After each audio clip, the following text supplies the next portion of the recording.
thời điểm đàn ông im lặng cho thấy anh ta không hề yêu bạn. Vì nhiều lý do mà khi yêu, người đàn ông không thể nào lo lắng, quan tâm đến bạn gái của mình. Thế nhưng với một vài thời điểm mà nếu họ im lặng, thờ ơ với bạn, chứng tỏ rằng bạn đối với anh ta chẳng hề quan trọng chút nào. Trong một mối quan hệ tình cảm, người nói yêu bạn nhiều chưa chắc đã là người thực lòng với bạn.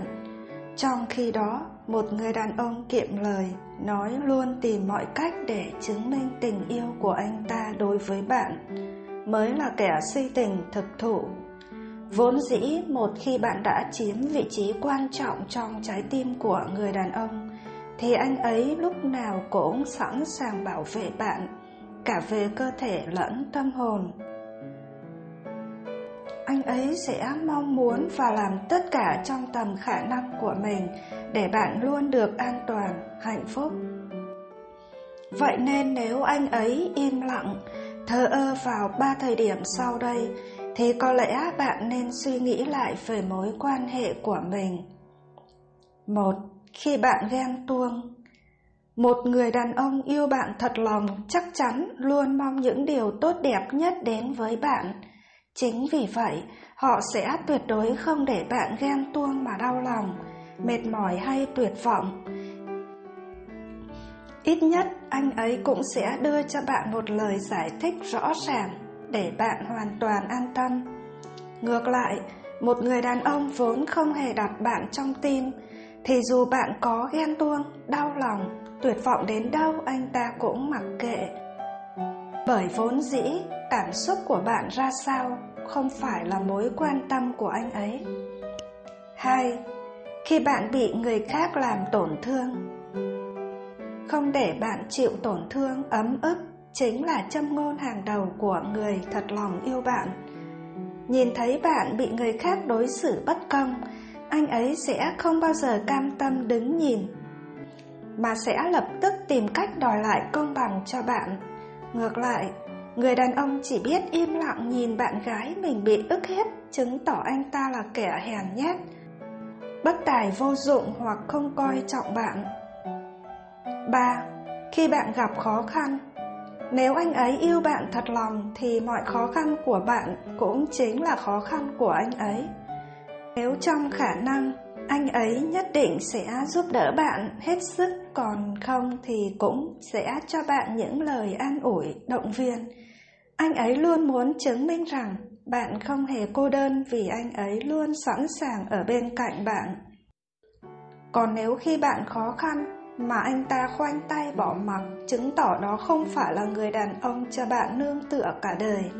Con gái à, nếu người bạn yêu đang có những dấu hiệu trên, thì có vẻ như anh ta không thực sự thích bạn như bạn vẫn nghĩ đâu. Lúc này, hãy suy xét thật kỹ để biết mình nên tiếp tục hay dừng lại. Cố gắng ở bên một người mà trái tim họ không đặt nơi mình, thì chỉ nhận về những tủi hờn, ấm ức mà thôi. Thay vào đó, biết cách dừng lại đúng lúc là bạn đã tự tạo cho mình cơ hội để tìm kiếm những hạnh phúc mới rồi đấy. Chuyện tâm sự. Sự thật về những phong thư bấy lâu nay vẫn giấu trong phòng mẹ chồng. Loạng choạng bước lên phòng. Tôi ôm mặt khóc nức nở. Chẳng ngờ suốt 10 năm qua, anh và gia đình anh đã giấu tôi một bí mật khủng khiếp tới như vậy. Tôi và chồng cưới nhau được 10 năm nay. Hiện tôi 40 tuổi, còn chồng tôi 42 tuổi. Chúng tôi gặp và yêu nhau khi cả hai vừa trải qua đổ vỡ trong tình yêu. Từ ngày cưới nhau, chúng tôi về sống chung cùng với bố mẹ chồng. Dù bố mẹ đã ngoài 70, nhưng bố mẹ đều rất tân tiến và yêu thương con dâu hết mực.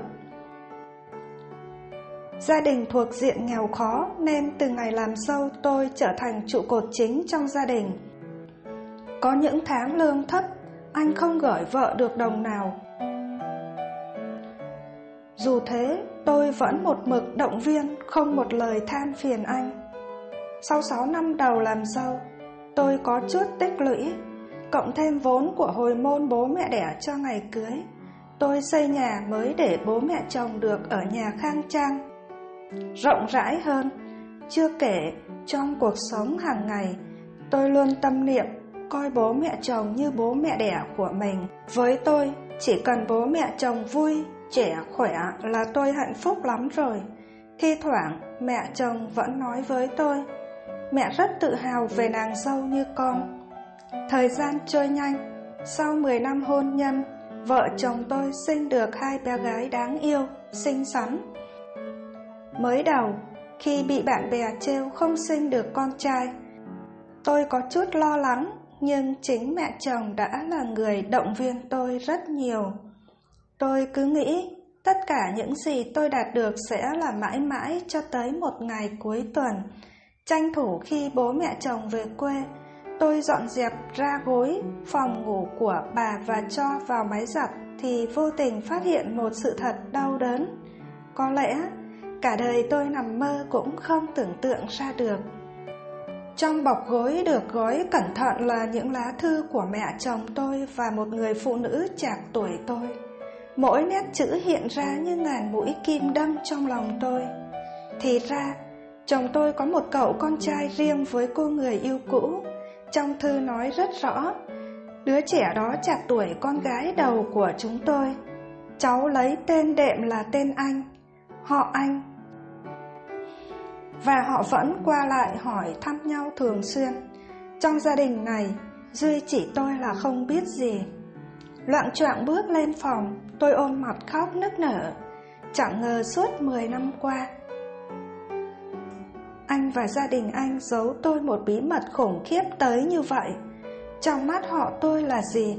Tôi đã cố gắng làm một người con dâu hiếu thảo, làm người mẹ đảm đang, nhưng rồi những gì tôi nhận được chỉ là sự lừa dối, chỉ là sự phản bội đau đớn thế này. Chiều hôm đó, tôi đã có một cuộc nói chuyện thẳng thắn với bố mẹ chồng. Họ xin lỗi tôi, nhưng tôi cảm nhận được sự dối trá trong từng lời nói. Khi tôi nói sẽ ly hôn, mẹ chồng đã cầu xin tôi ở lại. Và tối hôm đó, sau khi cãi nhau với chồng, tôi đưa 2 đứa con về nhà ngoại. Tôi thật sự đau đớn, tôi không thể sống tiếp với anh được nữa.